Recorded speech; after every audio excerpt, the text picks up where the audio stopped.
ऐसे हैं कि जो अभी अभी रियलाइज हुए हैं, कुछ लोग ऐसे हैं जो थोड़े दिन पहले रियलाइज हुए हैं,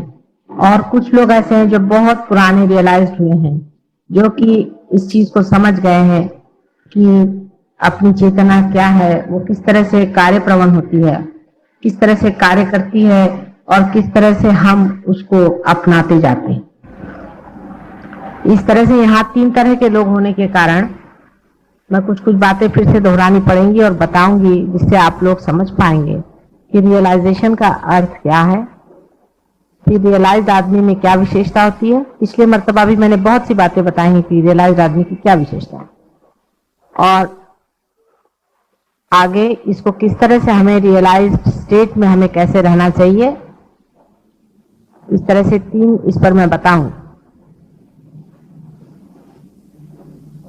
इतना जरूर होना चाहिए कि इस वक्त आपने जो पढ़ा लिखा है, जहां पर भी जो कुछ भी पढ़ा हुआ है, उसको अभी भूल जाइए।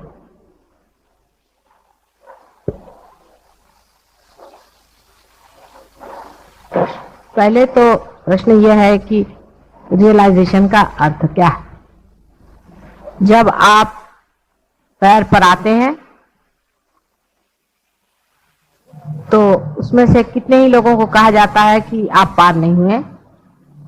और कितने ही लोगों को कहा जाता है कि आप पार हो गए। इसका एक तो अर्थ है ही कि रियलाइजेशन का संबंध आपके बाहरी शरीर मन बुद्धि से नहीं है, किंतु किसी आंतरिक चीज से है, जो कुछ लोगों को हो जाता है और कुछ लोगों को नहीं होता।